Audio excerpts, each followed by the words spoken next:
Portanto, assim como vocês receberam a Cristo Jesus, o Senhor, continue a viver nele, enraizados e edificados nele, firmados na fé como foram ensinados, transbordando de gratidão. Colossenses 2, do 6 ao 7.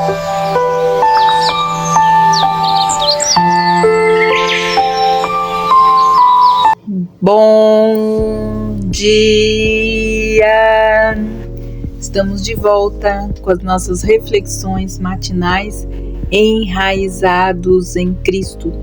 Nós estamos meditando no Evangelho da Graça e estamos aprendendo por meio da carta de Paulo aos Romanos. Ontem nós fechamos o capítulo 5, vamos entrar hoje no capítulo 6, dos versículos de 1 a 5, para nós entendermos que a graça é o chamado de Deus para a santidade, para uma vida de santidade, segundo então os padrões do Evangelho de Deus. John Piper, ele fala que na salvação Deus tira de nós a lama e tira-nos da lama, e na santificação Deus tira a lama de nós para andarmos em novidade de vida. Então vamos fazer a leitura. Romanos capítulo 6, versículos de 1 a 5 nos diz assim. O subtítulo da minha Bíblia está escrito assim: sobre o andar em vida nova. O que, pois, diremos? Permanecemos no pecado para que abunde a graça? De maneira alguma, porque nós que morremos para o pecado, como viveremos ainda nele? Ou vós não sabeis que nós que somos batizados em Jesus Cristo, somos batizados em sua morte? Porque pelo batismo somos sepultados juntamente com ele para a morte, para que assim como Jesus Cristo ressuscitou dentre os mortos para a glória do seu Pai, assim também nós andemos em novidade de vida. Porque se fomos plantados juntamente com ele na semelhança da sua morte, assim seremos também na sua ressurreição. Então, nesse capítulo 6, nós vemos a vida de santidade segundo os padrões do Evangelho. A declaração de Paulo no final do capítulo 5, de que a graça superabundou ou sobrepujou todo o pecado humano, levanta uma outra questão muito importante. A doutrina do Evangelho, salvação pela graça mediante a fé, permite ou mesmo incentiva uma vida pecaminosa? A resposta é enfaticamente negativa. Por isso nós precisamos entender pelos capítulos de 6 a 8, por quê? Então, no capítulo 6, a resposta, ela gira em torno das seguintes palavras-chave: ignorar e saber, versículos 3 e 6, considerar, versículo 11, e oferecer, versículo 13. Então, vamos fazer só essa meditação dos versículos 1 até o 5 desse capítulo. Então, a fim de nós podermos acompanhar essa argumentação de Paulo nesse capítulo, nós vamos precisar entender a diferença entre a posição e a prática do cristão. A posição, ela é a situação do cristão em Cristo. Ele está posicionado em Cristo. Já a prática se refere ao que o cristão é ou deve ser em sua vida diária. A graça, ela nos coloca em determinada posição e também nos ensina a andar de maneira que lhe seja digna. Nossa posição é absolutamente perfeita, pois estamos em Cristo. A nossa prática, então, deve corresponder a essa posição. A correspondência será total somente quando virmos o Salvador no céu.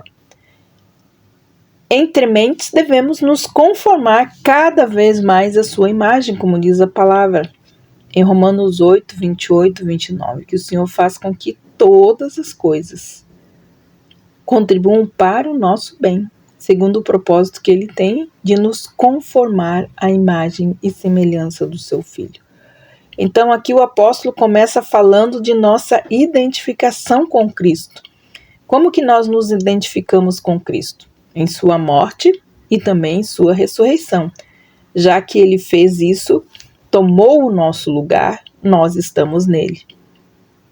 Em seguida, nos exorta então a viver de acordo com essa verdade extraordinária. Aqui, se o Evangelho da Graça ensina que o pecado do homem permite a Deus demonstrar ainda mais a sua graça, acaso não sugere então que devemos permanecer no pecado para que seja a graça mais abundante? Eis aqui uma versão moderna desse argumento. Você diz que os seres humanos são salvos pela graça, mediante a fé, independentemente da lei. Se, porém, precisamos apenas crer para ser salvos, então podemos viver em pecado? De acordo com essa linha de raciocínio, a graça não é motivação suficiente para as pessoas levarem uma vida de santidade. Elas precisam ser refreadas pela lei. Já o capítulo 6 apresenta 4 respostas para essa pergunta. Aquele que aceitou Jesus e vive pela graça de Deus, o favor imerecido de Deus, pode permanecer no pecado? Primeira coisa, não podemos. Por que não podemos? Porque na nossa posição de estarmos unidos com Cristo, essa é a primeira razão de que não podemos viver em pecado. Aqueles que estão em Cristo não vivem no pecado. Não precisamos viver em pecado, pois o domínio do pecado ele foi rompido exatamente pela graça. Terceira coisa, não devemos, pois, nos colocar novamente sob o jugo do pecado. Nós aprendemos isso. Não é prudente, pois terminaria em tragédia. Recebemos Jesus e vivermos pela graça e acabarmos de uma forma trágica. Então, assim, de acordo com a primeira resposta que Paulo dá aqui no versículo 2, nós não podemos continuar a pecar porque nós já morremos para o pecado. Trata-se de um fato acerca da nossa condição. Quando Jesus morreu para o pecado, ele foi o nosso representante. Morreu não apenas como nosso substituto, ou seja, por nós ou em nosso lugar, mas também como nosso representante. Ou seja, é como se nós estivéssemos lá. Quando ele morreu, nós morremos. Quando ele ressuscitou, nós ressuscitamos. Então, ele morreu para o problema do pecado e resolveu de uma vez por todas. Para Deus, todos os que estão em Cristo também morreram para o pecado. Assim, não quer dizer que o cristão é impecável. Antes, ele é identificado com Cristo em sua morte e tudo o que ela significa, essa identificação. A palavra-chave na apresentação de Paulo é ignorar, no versículo 3. Aqui ele introduz o tema do batismo para mostrar que é meramente inapropriado o cristão continuar pecando. A possível dúvida quanto a qual batismo ele está se referindo torna-se necessário, então, uma pequena explicação. Quando uma pessoa é salva, ela é batizada em Cristo Jesus. Ou seja, ela é identificada com Cristo em sua morte e em sua ressurreição. Esse é o símbolo do batismo. Não se trata aqui do batismo com o Espírito, apesar de ambos ocorrerem simultaneamente. Esse último introduz o cristão no corpo de Cristo, como diz 1 Coríntios 12:13. E não é um batismo em sua morte. O batismo em Cristo significa que, aos olhos de Deus, a partir daquele momento o cristão morreu e ressuscitou com Cristo. Quando Paulo trata de batismo nessa passagem, tem em mente tanto a nossa identificação, espiritual com Cristo, quanto a representação dessa identificação no batismo pela água. À medida que desenvolve o seu argumento, o apóstolo parece mudar a sua ênfase mais especificamente para o batismo com água, lembrando aos seus leitores que foram sepultados e unidos na semelhança da morte de Cristo. O Novo Testamento não trata da situação anormal de um cristão não batizado. Pressupõe que todos aqueles que se convertem a Cristo Jesus são batizados.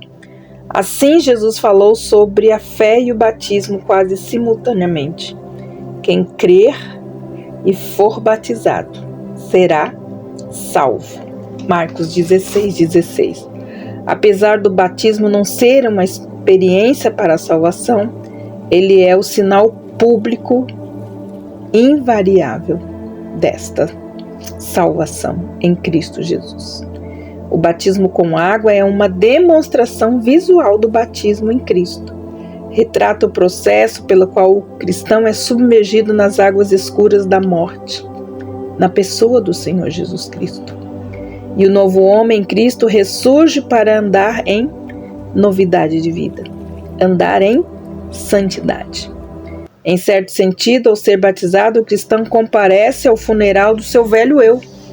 Ao passar pelas águas do batismo, o convertido diz: tudo o que eu era como filho pecaminoso de Adão morreu na cruz.